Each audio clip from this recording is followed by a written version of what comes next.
Balik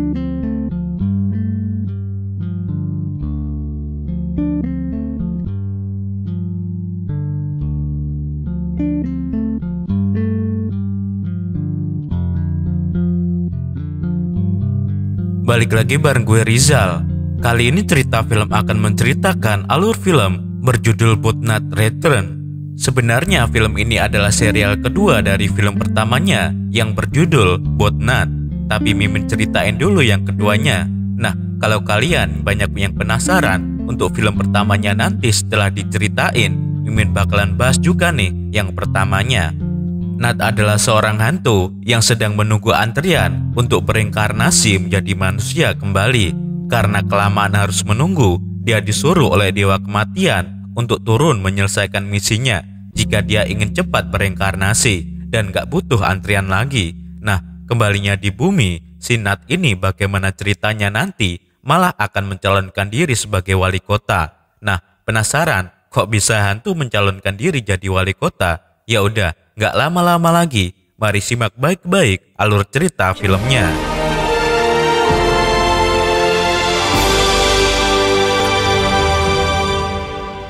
Di awal film diceritakan, di dunia ini ada dua tipe arwah penasaran. Satu arwah penasaran yang belum terpenuhi keinginannya ketika dia masih hidup.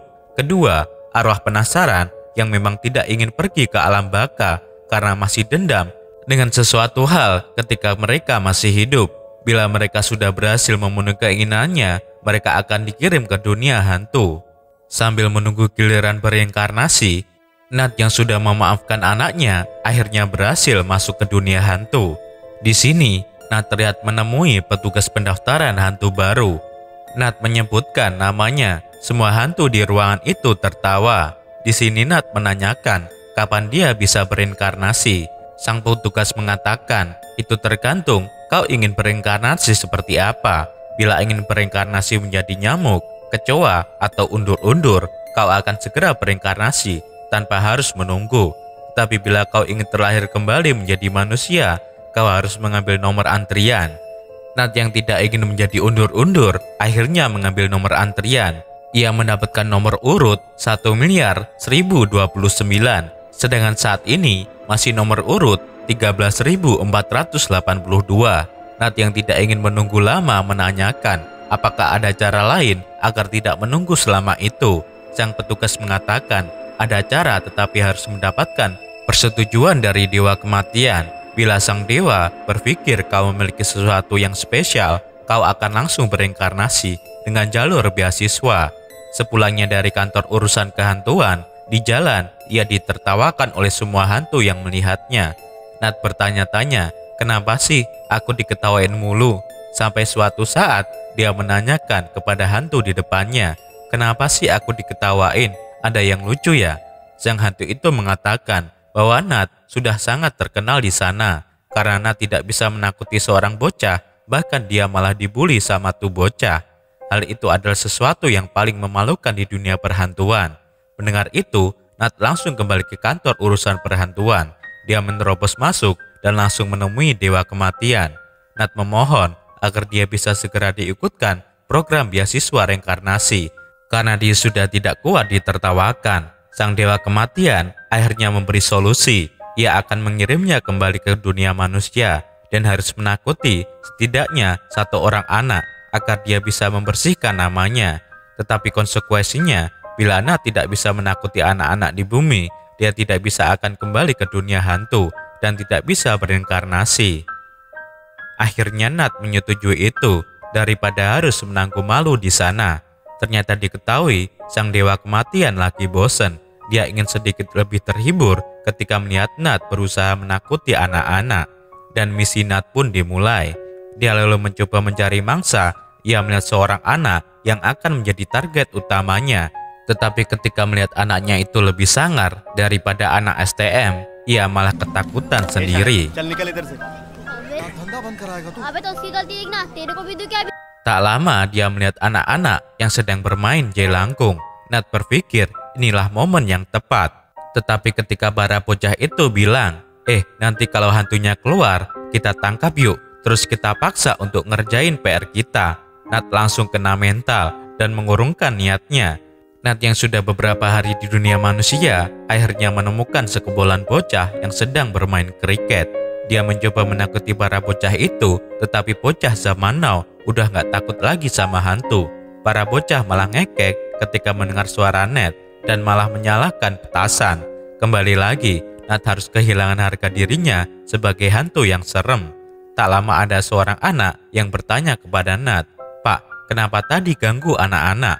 Nat langsung pusing, karena ada lagi bocah yang bisa melihatnya. Pada saat Nat mencoba menakuti ini bocah bandel malah nggak takut. Ia malah berkata, orang miskin itu nggak takut sama hantu. Yang aneh takutin nggak bisa makan besok hari. Mendengar hal itu, malah mereka berdua berkenalan. Bocah ini bernama Angkrot. Di sini Nat mulai curhat kepada Angkrot bagaimana menakuti bocah zaman sekarang. Angkrot menceritakan bahwa zaman sudah berubah. Bila Nat ingin menakuti bocah, harus menggunakan pancingan. Angkrot bersedia membantu Nat dengan bersandiwara, seolah-olah dia ketakutan ketika melihat hantu. Dengan bantuan Angkrot, akhirnya nih bocah-bocah ngajir ketakutan, dan misinya pun selesai. Setelah itu, Nat berterima kasih kepada Angkrot, tetapi Angkrot berkata, tidak ada yang gratis di dunia ini. Kali ini, Angkrot meminta bantuan untuk bersandiwara. Dia menceritakan bahwa bocah miskin sepertinya ingin sekali bermain kriket, tetapi apalah daya, dia tidak mampu membeli bola dan stik kriket. Dia berencana seolah-olah akan mengusir Nat dari rumah kosong itu. Dengan itu, anak-anak orang kaya tadi akan kagum kepadanya dan mengizinkan dia bermain kriket bersama. Dan keesokan harinya, misi Ghostbuster pun dilaksanakan. Angkrot berpura-pura membacakan mantra di depan anak-anak kaya, seolah-olah dia mengusir hantu. Dan karena berhasil mengusir hantu, akhirnya ia diajak bermain kriket.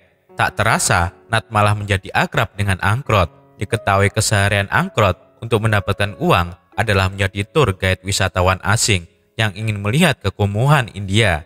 Dia berencana memperkenalkan Nat dengan ibunya. Ketika Angkrot berkata kepada ibunya, "Bu, sekarang aku punya teman hantu loh." Ibunya langsung ngamuk karena dia mengira Angkrot lagi mabuk lem. Bola thana pitega. Tapi ketika Nat mengeluarkan suaranya, ibunya langsung panik dan membacakan doa. Ibunya memohon bahwa mereka hanyalah orang miskin, tidak memiliki uang untuk memberi persembahan kepada hantu.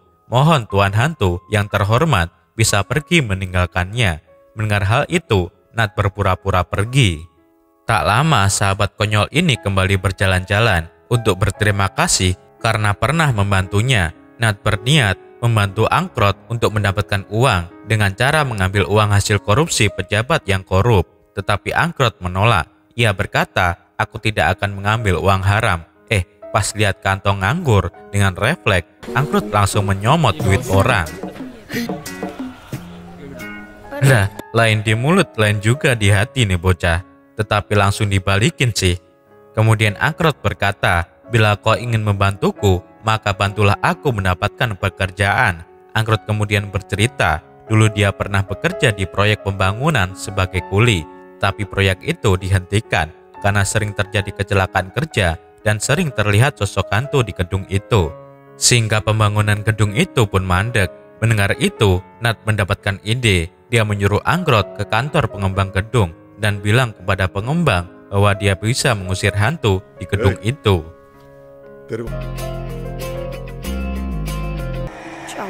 Tetapi ketika melakukan pekerjaan pertamanya sebagai Ghostbuster, Angkrot malah ketakutan. Tak lama keluar sosok hantu di sana dan tanpa babi bu langsung menyerang mereka semua. Nat mengatakan bahwa mereka datang dengan damai dan ingin berbicara. Kemudian sang arwah penasaran itu bercerita bahwa dia adalah arsitek yang merancang gedung itu. Suatu hari dia terjatuh dari atas gedung, tetapi kematiannya dianggap sebagai hal yang biasa. Bahkan pihak perusahaan tidak mengurus asuransi kematiannya. Hal itu membuat anak dan istrinya saat ini menjadi jatuh miskin karena kehilangan tulang punggung keluarga dan tidak mendapatkan hak asuransinya. Nat kemudian membuat kesepakatan bila dia bisa mendapatkan haknya, Maka arwah penasaran itu harus pergi dari gedung itu. Keesokannya, Nat dan Angkrot pergi ke kantor asuransi pekerja. Di sini, Nat merasuki Angkrot dan meminta pencairan dana kematian nihil. Tetapi petugas asuransi itu malah mempersulit dan berkata bila ingin segera cair maka harus ada uang pelicin. Malam harinya, petugas asuransi itu diganggu dengan penampakan makhluk halus. Akhirnya karena sudah tidak kuat, sang petugas itu langsung mencairkan dana kematian nihil dan Angkrot langsung menyerahkannya ke keluarganya. Dan pekerjaan Angkrot sebagai Ghostbuster pun sukses parah. Semenjak saat itu, Angkrot sering mendapatkan job sebagai Ghostbuster dan dia pun terkenal di kalangan pengembang yang ingin membersihkan gedung. Dari arwah penasaran, taraf hidup Angkrot pun mulai meningkat dengan kesuksesannya itu. Sampai suatu hari, Angkrot mendapatkan telepon dari anak buah Bau, seorang politisi korup yang terkenal dengan kekejamannya karena sering menipu, menyuap, dan merebut lahan orang lain. Sebenarnya, Angkrot tidak mau membantu Bau, tetapi Bau terkenal dan akan melakukan apapun agar keinginannya terwujud. Keesokan harinya, Angkrot menemui Bau. Di sini Bau meminta Angkrot untuk mengusir hantu di gedung yang sedang dia bangun dan akan mendapatkan imbalan 20 lak. Awalnya, Angkrot menolak, tetapi Bau mengancam. Tak ingin sahabatnya disakiti, akhirnya Nat bersedia membantu Angkrot. Dia juga berkata, ini akan menjadi pekerjaan Ghostbuster terakhirnya. Dengan uang 20 lak, Angkrot dapat hidup berkecukupan dan dia akan segera kembali ke alam baka. Tak lama, Nat dan Angkrot mendatangi gedung Bau. Di sini, dia disambut oleh hantu pria yang kecewa dengan Nat karena dia membantu manusia yang tamak untuk mendapatkan uang. Hantu itu berkata bahwa dia tidak akan pergi dari gedung itu sebelum Bau mati. Tak lama muncul banyak arwah penasaran, ternyata mereka semua adalah pemilik lahan di mana gedung itu dibangun. Mereka dipaksa menjual tanah dengan harga murah. Ketika mereka menolak, Bau membakar kampung mereka sehingga mereka semua mati terbakar. Mendengar itu, niat awal mengusir para hantu, Angkrot dan Nat malah tidak bisa berkata apa-apa. Angkrot kemudian mencoba berhenti bekerja, tetapi ia malah diancam akan dibunuh oleh Bau bila tidak segera mengosongkan gedung itu dari hantu. Malam harinya, Angkrot bercerita bahwa Bau berkuasa karena dia selalu menang ketika menjalankan wali kota. Karena koneksi dan kekejamannya, tidak ada yang berani menantangnya di pemilu, sehingga sudah 3 kali periode dia merupakan kandidat tunggal. Dia tidak segan akan membunuh lawan politiknya bila mencoba mencalonkan diri sebagai lawannya di pemilu. Ketika bercerita, Angkrot menyadari sesuatu. Agar Bau tidak bersikap semena-mena lagi, ia harus kalah dari pemilu selanjutnya. Dan dia memiliki ide gila untuk mencalonkan Nat sebagai calon wali kota yang baru. Karena Nat sudah mati, maka Bau tidak akan bisa membunuhnya. Nat jelas saja menolak, mana ada orang mati bisa ikut pemilu. Tetapi Angkrot terus memohon untuk kebaikan semua orang. Keesokannya, dia berniat menemui pengacara kenalannya dan bertanya apakah seorang hantu bisa mengikuti pemilu. Tak lama mereka menemui Tuan Gabdi, mantan pengacara yang saat ini menjalankan bisnis bengkel. Karena dulu dia terlalu jujur dan tidak mau disuap sehingga karirnya sebagai pengacara hancur. Awalnya Gabdi menertawakan Angkrot, tetapi ketika melihat sendiri kekuatan Nat, dia langsung percaya bahwa hantu itu ada. Nat bertanya, apakah ada larangan seorang hantu untuk mengikuti pemilu? Gabdi mengatakan bahwa secara undang-undang untuk mengikuti pemilu di India, syaratnya hanya minimal berusia 25 tahun, tidak pernah terlibat tindakan kriminal dan sehat secara mental. Tidak ada undang-undang yang menyebutkan orang yang mencalonkan pemilu harus hidup, karena memang tidak pernah ada orang mati yang ingin mengajukan diri ikut pencalonan pemilu. Pulang dari tempat Gabdi, Nat melihat koran yang memperlihatkan kondisi kaum marginal di India yang harus menderita karena para pejabat korup yang selalu memperkaya diri dan yang miskin semakin miskin. Akhirnya Nat bersedia menyalonkan diri sebagai penantang Bau di pemilu. Tetapi Nat berkata, walaupun aku bersedia mencalonkan diri, siapa juga yang mau memilih hantu menjadi pemimpin mereka? Angkrot berkata bagaimana bila aku berhasil mendapatkan satu orang yang mau mendukung seorang hantu, kemudian dia menghampiri seorang nenek yang sedang kesal karena air di desa itu selalu mati. Angkrut bertanya kepada nenek itu, "Nek, bagaimana bila ada seorang hantu yang mencalonkan diri sebagai wali kota? Dia akan menambal jalan yang rusak, membersihkan sampah, dan membuat air di desa ini tidak mati lagi." Sang nenek berkata, "Bila ada yang bisa membuat air ini mengalir, jangankan hantu, aku bahkan bersedia memilih seekor anjing jadi wali kota." Dan tiba-tiba air keran pun mengalir. Akhirnya karena tekad mereka sudah bulat, malam harinya Nat dan Angkrut menemui Gabdi untuk mempersiapkan berkas mendaftar ke KPU. Gabdi mengatakan, pertama, Nat harus mendapatkan SKCK dari kepolisian dan surat kesehatan mental dari psikiater. Keesokannya, Nat mencoba mendatangi kantor polisi.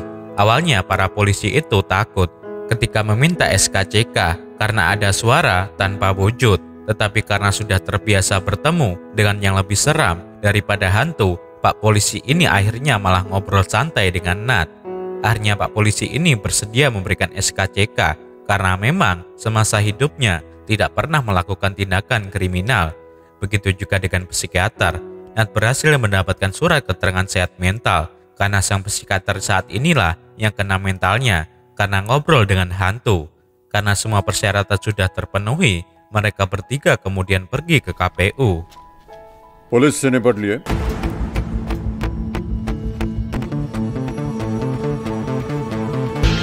Awalnya petugas KPU menganggap ini sebagai guyonan semata, tetapi ketika Nat mengeluarkan suaranya, petugas KPU itu akhirnya memproses berkas Nat sebagai calon independen di pemilu depan. Tetapi Nat masih harus melengkapi persyaratan terakhir, yaitu minimal ada 10 orang yang mencalonkannya sebagai wali kota yang baru. Nah, tiba-tiba datanglah orang-orang yang sebelumnya pernah ditolong oleh Nat dan Angkrut. Dengan itu, secara resmi, Nat terdaftar sebagai calon wali kota yang akan menantang Bau. Di tempat lain, Bau dan anak buahnya tertawa terbahak-bahak ketika dia diberitahu bahwa ada hantu yang menantangnya di pemilu. Hal itu juga menjadi perbincangan di berita dan menjadi olok-olok karena ada hantu menyalonkan diri sebagai wali kota. Keesokannya, Angkrut dan Nat mendatangi seorang reporter berita TV dan memintanya untuk melakukan interview dengan Nat. Di studio, Nat menjelaskan bahwa dia serius menjadi wali kota karena muak dengan manusia yang sifatnya lebih kejam daripada hantu yang paling kejam sekalipun. Mendengar interview itu, masyarakat menjadi membuka mata mereka dan seketika Nat menjadi terkenal, merasa posisinya terancam oleh hantu. Bau akhirnya tampil ke publik dan berkampanye. Dia mengatakan bahwa hantu itu pasti memiliki tipu muslihat dan jangan sampai tertipu. Tetapi dengan kekuatannya, Nat yang malah menyabotase kampanye Bau dengan lagu yang mengatakan bahwa Bau merupakan politisi yang korup.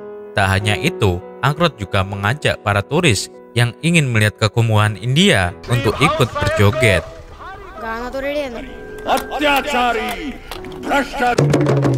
Keesokannya, Bau yang mengetahui bahwa kampanyenya tempo hari disabotase oleh Nat mengadakan konversi pers dan dia bersandiwara seolah-olah dia sedang dijahili oleh Nat. Dan dia berkata, apakah etis bila seorang calon wali kota melakukan hal ini ke lawan politiknya? Tetapi Nat yang melihatnya dia sedang difitnah menghapus semua rekaman dari kamera reporter sehingga berita itu pun tidak muncul di TV. Dan tiba-tiba dia muncul di sebelah Bau yang sedang boker.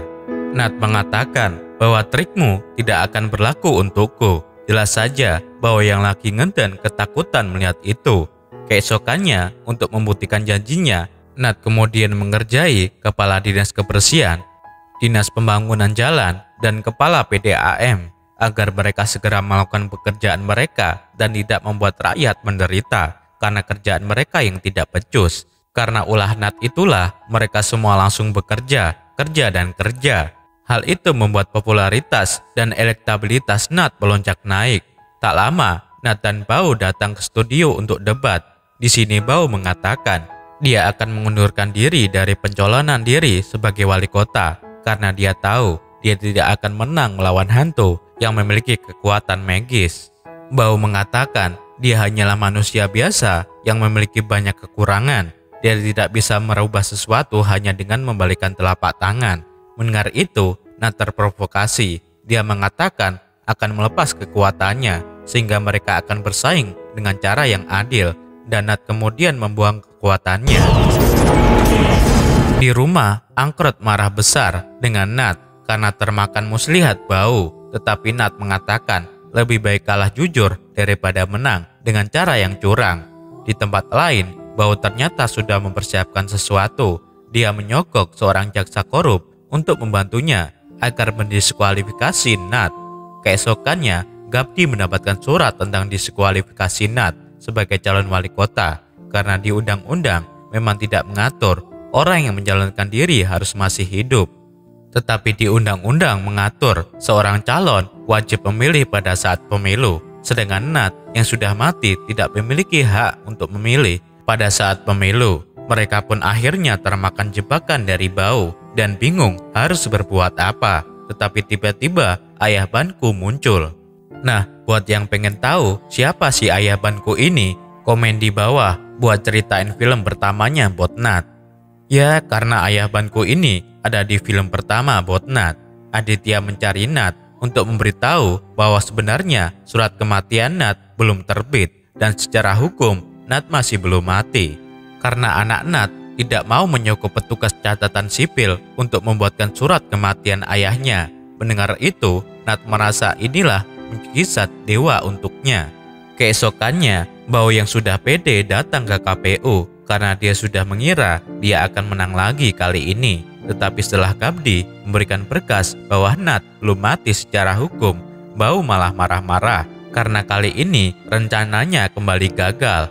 Di rumah Gabdi, Angkrot dan Nat membuat project plan untuk kampanyenya. Di sini diketahui kenapa Bau selalu menang dalam 2 periode terakhir, karena dari 100 orang yang bisa memilih, tak sampai 50% yang menyalurkan suara mereka. Sisanya golput, dan dari 50 yang memilih itu, mayoritas sudah disuap dan takut oleh Bau. Itulah mengapa Bau selalu menang di pemilu, dan prioritas utama mereka saat ini adalah mendapatkan suara dari kaum golput yang selama ini tidak peduli dengan pemilu. Keesokannya, Nat mulai berkampanye. Dia menyerukan untuk orang yang memiliki hak memilih untuk memilih pada saat pemilu. Karena bila kalian golput, jangan salahkan bila pemimpin kalian tidak amanah. Kalian ingin apresiasi kalian didengarkan, tetapi kalian ikut memilih saja males. Karena udah dapat pemimpin yang korup, baru deh koar-koar, dasar pemimpin sampah. So, sekarang saatnya kita bergerak untuk India yang lebih baik. Tak lama, ada seorang yang hendak bertanya kepada Nat. Nat bertanya, apakah kau sudah terdaftar sebagai pemilih di pemilu? Sang penanya menjawab, belum. Nat kembali bertanya, tolong katakan lebih keras, aku tidak bisa mendengarkanmu. Sang penanya kembali menjawab dengan berteriak, tetapi Nat kembali menjawab, aku tidak bisa mendengarmu. Dan disitulah sang penanya dan para warga pun paham, bila mereka golput, suara mereka tidak akan didengar. Hal itu kemudian menjadi gerakan nasional sadar pemilu, seolah-olah mereka tuli ketika ditanya orang yang tidak memiliki kartu pemilu. Bahkan Fed ikut-ikutan gerakan ini. Yang tanya siapa itu Fed, lagi-lagi dia ada di film serial pertama. Seketika gerakan itu menjadi orang sadar pemilu dan mendaftarkan diri, mereka secara berbondong-bondong. Bau yang melihat itu semakin kebakaran jenggot. Dia menyuruh anak buahnya untuk mencelakai satu-satunya kelemahan Nat. Dia mengancam akan membunuh Angkrot bila besok Nat sampai datang di debat calon sebelum pemilu. Angkrot yang diancam akan dihabisi malah tidak memberitahu Nat, dan dia meminta Nat untuk terus berjuang. Malam harinya, Angkrot berkata kepada ibunya bahwa dia sangat bangga menjadi anak dari ibunya itu. Ia mengatakan maaf bila selama ini dia menyusahkan ibu, seolah-olah dia hendak berpamitan dengan ibunya. Dan hari di mana debat calon wali kota pun tiba. Melihat Angkrot yang tidak mengindahkan ancaman Bau, akhirnya membuat Bau bertindak. Anak buahnya berniat menculik Angkrot, tetapi Angkrot berhasil kabur. Tak lama setelah kejar-kejaran, Angkrot berhasil terkepung. Anak buah Bau berhasil memukul Angkrot tepat di kepalanya. sehingga Angkrot mendapatkan cedera kepala yang sangat parah hingga kritis. Di rumah sakit, Nat meminta maaf kepada ibu Angkrot karena selama ini semua ada salahnya yang tidak bisa melindungi Angkrot. Tetapi ibunya dengan tabah mengatakan bahwa semalam Angkrot berkata kepadanya tidak ada kemenangan tanpa adanya pengorbanan. Angkrot menyadari itu dan dia berkorban untuk membuat daerahnya bisa hidup secara layak dan lepas dari cengkraman bau. Tak lama, Gabdi datang untuk menyebut Nat. Dia mengatakan bahwa sebentar lagi akan diadakan debat. Jangan membuat pengorbanan Angkrot sia-sia. Nat harus menang, tetapi Nat malah meninggalkan Gabdi.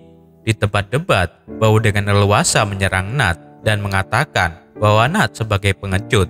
Dia bahkan tidak datang di debat ini. Bagaimana besok? Pada saat Nat menjadi wali kota, bisa-bisa dia hilang entah kemana meninggalkan masalah. Tak lama terlihat Nat kembali ke alam baka. Ia berniat memohon kepada dewa kematian untuk tidak menyambut nyawa Angkrot, tetapi dia malah dicemooh oleh hantu yang lainnya. Karena bukannya menakuti anak-anak, dia malah ikut campur dalam dunia manusia dengan menyalonkan diri sebagai wali kota. Di sini Nat menjelaskan, dia memang egois, tetapi semua dia lakukan demi masa depan India yang lebih baik, demi anak-anak dan cucu-cucu kita yang masih hidup. Dia memberikan contoh bahwa hantu sepertinya saja peduli. Kenapa mereka sebagai manusia yang masih hidup malah tidak peduli dengan sesama? Mendengar itu, dewa kematian tersentuh dan menyetujui tidak akan menyambut nyawa Angkrot bila Nat berhasil menang di pemilu. Malam harinya, Nat menemui Gabdi dan mengatakan kita harus menang di pemilu ini. Tetapi Gabdi pesimis mereka bisa menang karena Nat tidak hadir di debat calon tadi. Dan dia tahu bahwa Bau selalu melakukan serangan fajar dan mengancam orang-orang yang akan memilih lawan politiknya. Tetapi Nat yakin setiap perbuatan kecil dapat menjadi besar bila mereka ikhlas dalam melakukannya. Tanpa diduga, orang-orang yang selama ini golput mengikuti pemilu. Tak lama setelah pemilihan, diketahui bahwa pemilihan wali kota ini memecahkan rekor karena 95% pemilih telah menyalurkan hak suaranya. Di rumah sakit, terlihat Nat yang sedang menunggu Angkrot, tetapi tiba-tiba detak jantung Angkrot hilang. Tak berapa lama, detak jantung Angkrot kembali berdetak dan dia pun sadar dari komanya. Ternyata Nat menang dengan mutlak. Sorak-sorai kaum marginal pun yang selama ini disisihkan akhirnya pecah. Mereka berharap sosok hantu bisa membuat mereka mendapatkan hidup yang lebih baik, dan film pun berakhir. Di credit scene, Nat mendapatkan kehormatan kembali sebagai seorang hantu. Bukan hanya berhasil menakuti anak kecil, bahkan dia dapat mengubah sudut pandang manusia tentang hantu. Kepemimpinan bukanlah tentang pemilihan berikutnya, ini tentang generasi berikutnya. Seorang politisi berpikir tentang bagaimana dia terpilih di pemilu selanjutnya. Tetapi seorang negarawan berpikir bagaimana caranya dia akan memajukan negara untuk generasi berikutnya. Klik jempol ke atas jika kalian suka dengan video seperti ini dan berikan komentar positif kalian. Saya Rizal, sampai jumpa di video cerita film selanjutnya.